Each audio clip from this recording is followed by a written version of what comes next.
Welcome to the ID Den podcast, the show for teachers ready to step outside the classroom and into their next chapter. I'm your host, Charity Bosch, and I know firsthand how overwhelming it can feel to leave teaching behind. Whether you're exploring instructional design, navigating corporate culture, or just figuring out your first steps, this show is your roadmap. Each episode will tackle the real challenges, share practical strategies, and prove that your teaching skills are exactly what the world needs, just in a different setting. Let's turn that classroom expertise into your career advantage.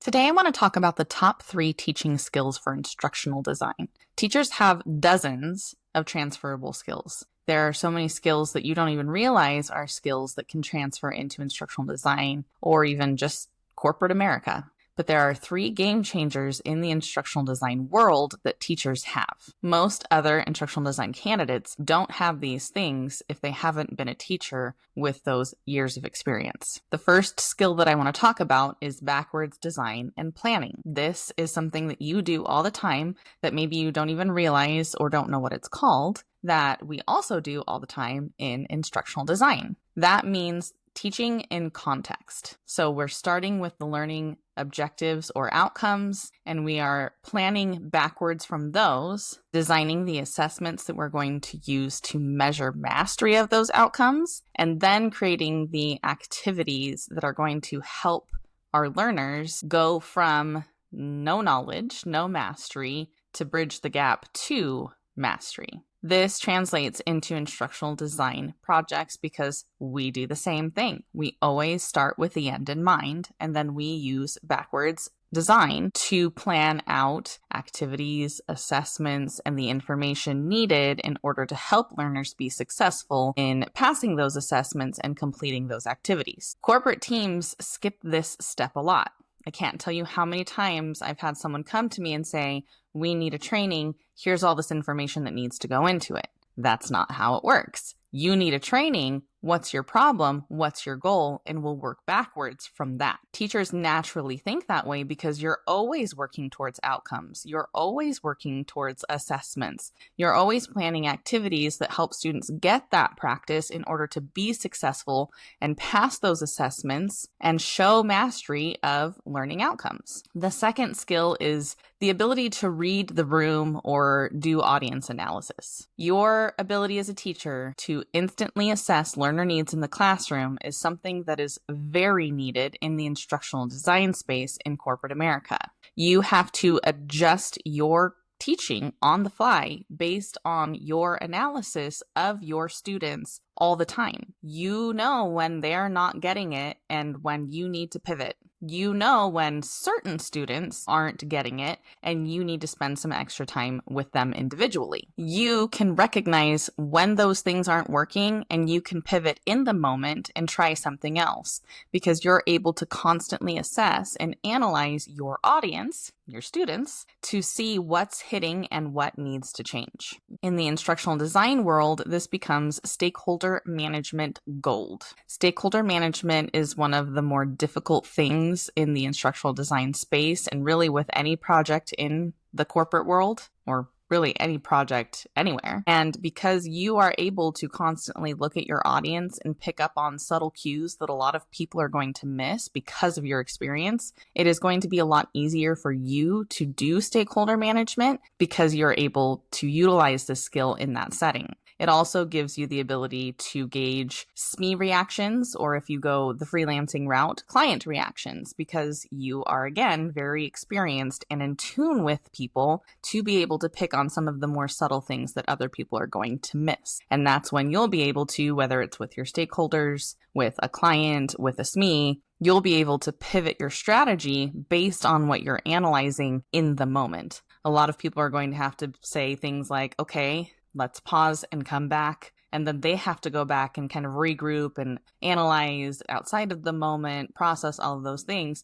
Whereas teachers have the natural ability to analyze and process in the moments. You have to be quick on your feet. And that comes in really handy in those situations. And it helps projects meet deadlines and speed up processes because you're not having to take the time to step away, analyze and process, and then come back. The third skill that I want to talk about is your ability to make complex thing simple. You are able to break down difficult concepts daily for your students. Now, keep in mind a lot of the things that you teach, especially if you're like in the elementary level and kind of those lower grades, you might not think that you're breaking complex things down because they're not complex to you. But if you think about it from your students' perspective, you are. It's complex for them. It's difficult for them. And you are able to break it down in a way to help them understand. You do the same thing as an instructional designer. It just might be things that are also difficult for you occasionally to break down, but you have that innate ability and you've had the practice and the experience for years doing it, that it is a lot easier and comes a lot more naturally to you than it will to other people. You've also had to spend a lot of time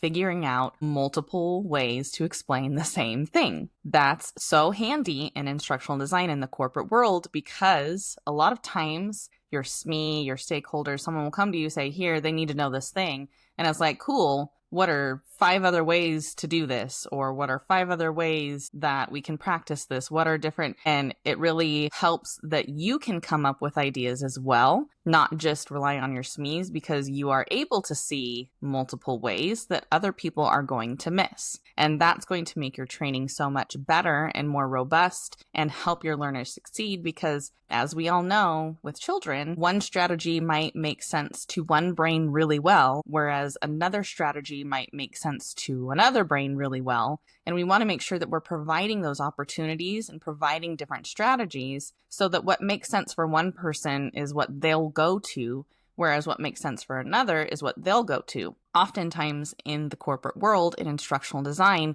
they only present one way to do something. This is how you do it, and that's it. And in certain situations, that's very true, especially if it's in regard to like a standard operating procedure. However, in a lot of situations, there are multiple ways that it can be done. And that really helps you being a teacher come in and say, hey, we shouldn't be presenting it just in this one way.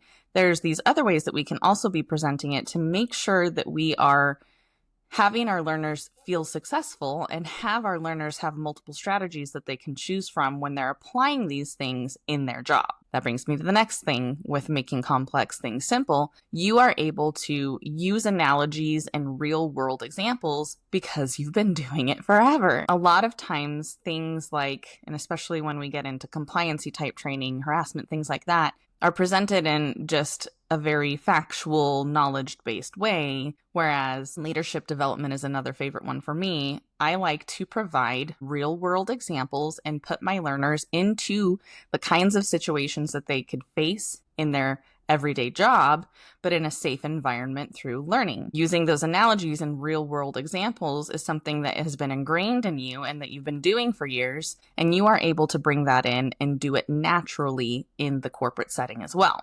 You know how to scaffold learning. That's another big thing. Sometimes I'll have stakeholders come to me and say, hey, they need to know there's a really complex thing and we're just going to teach this one way and that's all it is. And it's like, well, no, we need to help them build to that.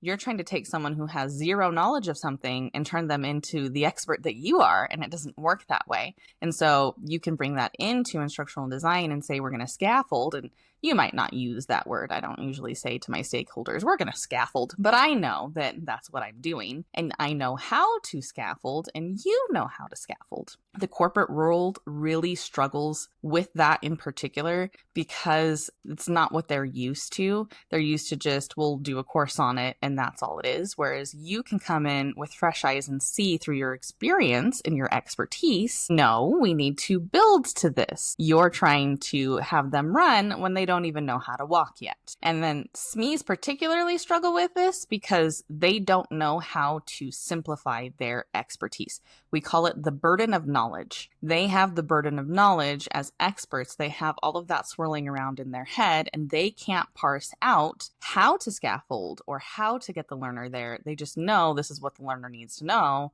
And they're not able to see things through the eyes that you're going to have as a former teacher to simplify their expertise and help break it down into smaller steps, help build that scaffolding so that the learners can be successful. You bridge that gap naturally, which is why SMEs are really important. They are the holders of the content. They know what's right, what's wrong, images, especially when I worked with a utility trade school. I relied on the SMEs so heavily for content reviews, and you're probably thinking like, well, duh.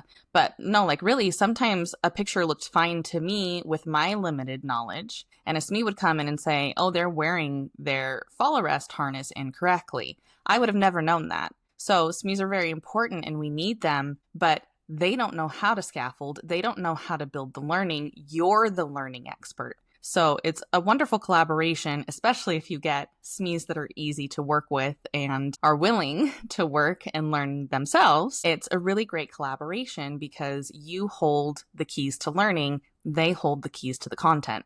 And that is really important. These skills matter so much in corporate instructional design because projects move fast. You have to be efficient, you have to be quick, and it has to be effective. You as a teacher have always had to move fast. You're always thinking on your feet, you're always adapting, you're flexible in the moment, and that is so very needed in corporate America. People hate when projects get slowed down, and I like it when I can say, well, it's not my fault it slowed down. And so being a former teacher helped me so greatly in that arena to be able to move faster than my peers because I had been practicing that and had the experience with that for years and years and years before I even got to instructional design. Stakeholders have varying knowledge levels. Some of your stakeholders are going to be people that have been involved in training a lot, and you'll be able to speak really easily to them. And then you'll have other stakeholders who have always been more at a high level and not really in the weeds, and they aren't going to understand things, and you're going to have to do a lot more explaining and things like that. So your ability to cater to people of different knowledge levels, as you have been doing your entire teaching career, is really important and really helpful in a corporate instructional design setting. You also get content that is overly complex from SMEs, and those skills come in handy to be able to take that overly complex content, ask the right questions to the SMEs so that you can make it accessible to your learners. And your ability to adapt saves your organization time and money, and that is insanely valuable to any organization. Anytime an organization can save some time and money, that's going to be huge for them. And all of your skills that you bring to the table, your experience, your expertise, is going to help save time and money and accelerate these projects so that they can get more done in a shorter amount of time.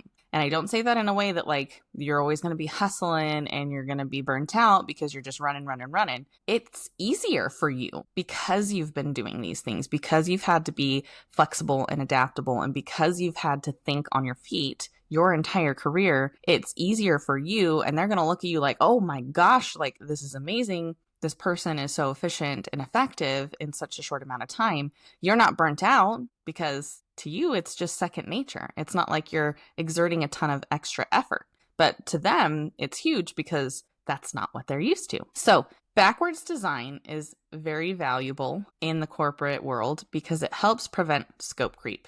And if you're not familiar with what that is, that's when you have a project, these are the things that you're doing, and then halfway through the project, maybe not even halfway, sometimes it comes way sooner, you start having people say, oh, let's add in this part, or let's add in this more information, or let's add in another learning objective, which then comes with all of these extra things. That's scope creep.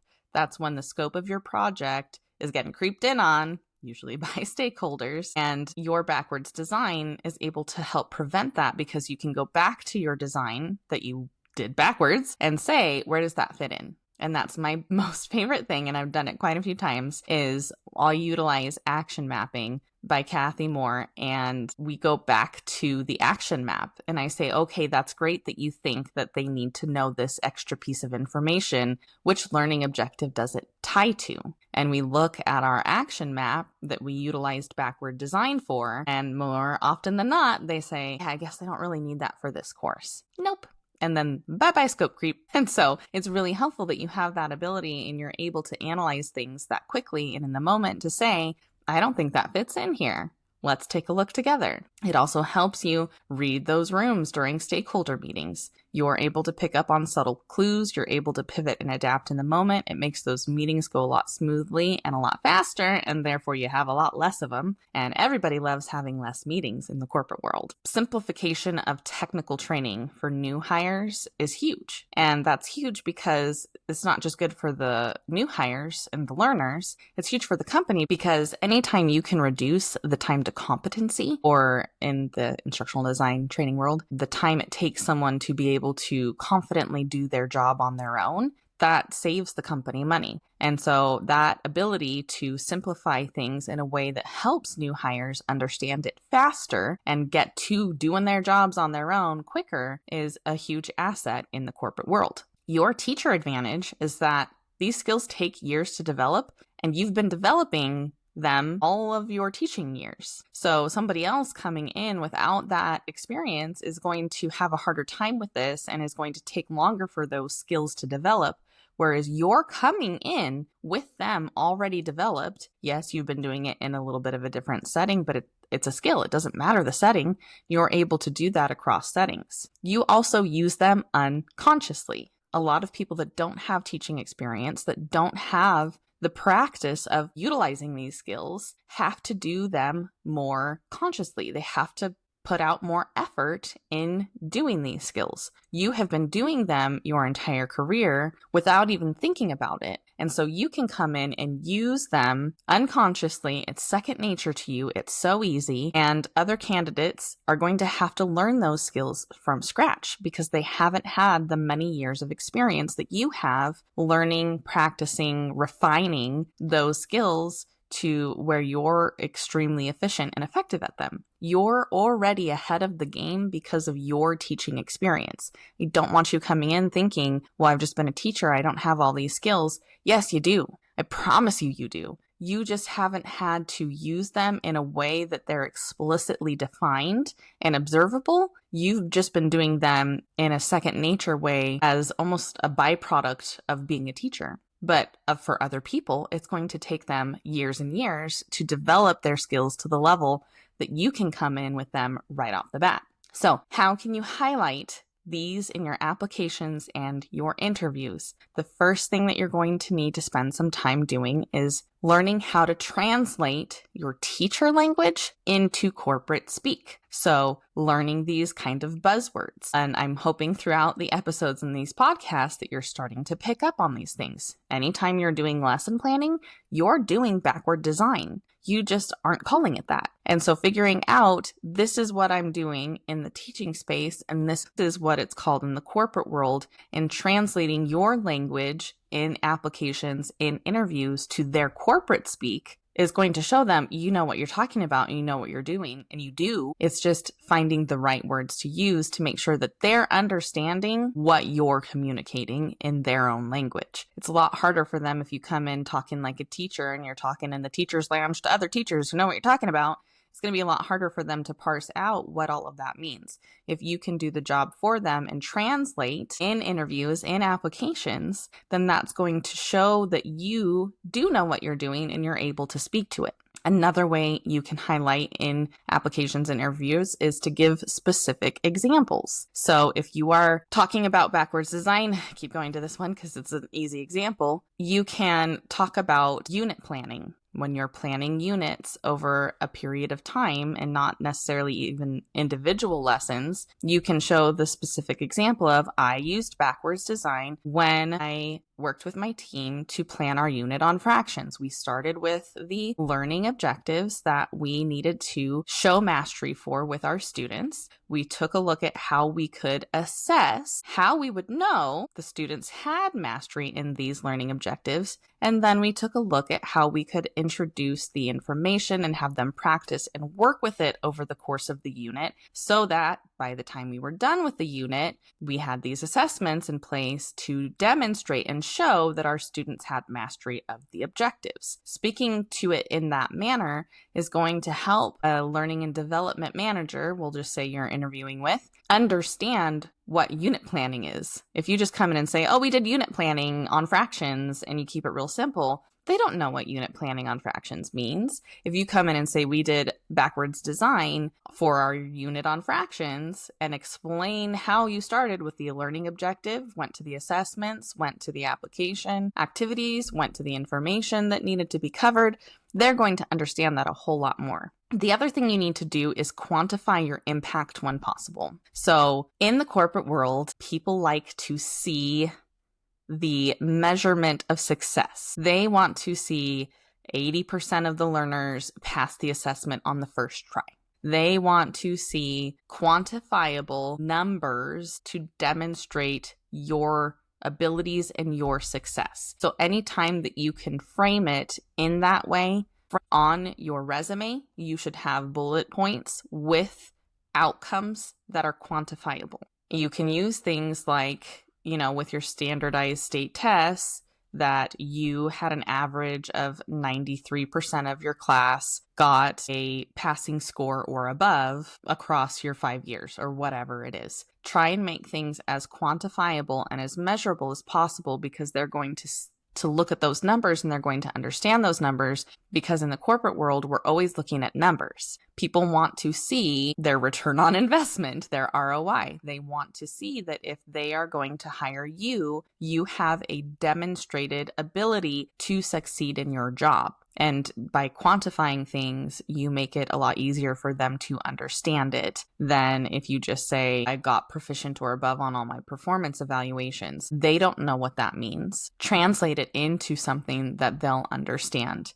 And a lot of times that is going to include numbers. Yes, it takes a little bit of effort, but it is worth it if they can look at your resume, they can review your application, and they can speak to you in an interview, and you're speaking their language rather than them trying to figure out what you're saying. If they have to spend too much time trying to figure out what you're saying because they don't speak teacher, then it is going to be less likely that they'll move forward with you. If you are going to a place of speaking their language and making it easier for them, which I know, well, how come I have to make it easier for them? It's going to help you be able to speak clearly and for them to truly see your value and understand what you bring to the table, and therefore will hopefully move on with you in the process. So hopefully those few tips help, and you can start seeing how you do have these skills. You just might not have realized it or know what it was called in a different setting. And this episode is along the path to helping you on your journey to potentially leave the classroom. Make sure that you subscribe wherever you listen to podcasts. Share this with your teacher friends who are also considering a change. And please connect with me on Instagram at the ID Den.